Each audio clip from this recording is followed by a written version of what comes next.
આધાર card updation અને ration card માટે પ્રજાને તકલીફ પડે છે તેવી મને માહિતી મળતા એક સાથે જ્યારે પબ્લિક આખા જિલ્લાની કોઈ પણ કામ માટે આવે ત્યારે તંત્રમાં નાના મોટા પ્રશ્નો આવે. અત્યારે રાજ્ય સરકાર તરફથી ને કેન્દ્ર સરકાર તરફથી ઈ-કેવાયસી માટે અને ખેડૂતો માટે પણ જેમના ખાતામાં પીએમ સન્માન નિધિના પૈસા જમા થાય એના માટેની પણ કાર્યવાહી ચાલુ છે. ત્યારે બાળકોની શિષ્યવૃત્તિ હોય, ખેડૂતોના જે કામ હોય કે રેગ્યુલર કોર્સમાં થતું આધાર કાર્ડનું કામ હોય, એ માટે પ્રજા જ્યારે એક સાથે કોઈપણ કચેરીમાં આવે ત્યારે તંત્રને તકલીફ પડે. આ તકલીફ ના પડે તે માટે અમે આપણા જિલ્લામાં ચાલતી બેન્કોમાં, પોસ્ટ ઓફિસમાં, ICDSની કચેરીઓમાં જેટલી આધાર કાર્ડ ચાલે છે તે તમામને સૂચના આપી છે અને પ્રજાને પણ હું આપના મારફતથી એક વિનંતી કરું છું કે આપ ફક્ત મામલતદાર કચેરી નહીં પણ અમે આપને જે પણ વિગત આપીએ, જેટલી પણ આપણી કચેરીઓ છે, VCની અમારી જે અમારા સેન્ટર છે ગ્રામ્ય લેવલે, VC પાસે પણ કરાવી શકશો, મામલતદાર ઓફિસમાં પણ કરાવી શકશો, ICDSમાં પણ કરાવી શકશો.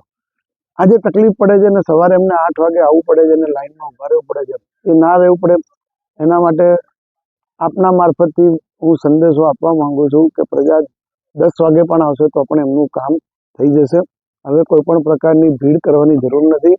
દરેકને સવારે ટોકન આપવામાં આવશે અને કોઈને ધક્કો પણ નહીં પડે એની હું ખાતરી આપું છું. અને અમે એ પ્રકારની વ્યવસ્થા ગોઠવી છે કે પ્રજાને ઓછામાં ઓછી તકલીફથી એમનું કામ ઝડપથી થઈ જાય.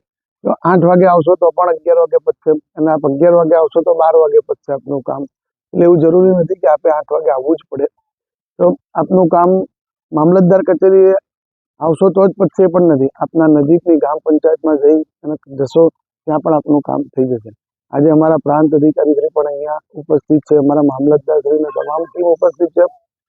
આ 10 થી 15 દિવસ અમે સવારે 10 વાગ્યામાં કચેરી ચાલુ કરી અને લોકોની તકલીફો દૂર કરવા પૂરતા પ્રયત્ન કરશું. પ્રજાને પણ વિનંતી કરું છું કે કચેરીનો ટાઈમ સાંજે 6-10 સુધીનો છે. એટલે આપને ટોકન 40 ટોકન પતી જાય અને એવું થાય એટલે કદાચ આપ પહેલાં આવતો હશો.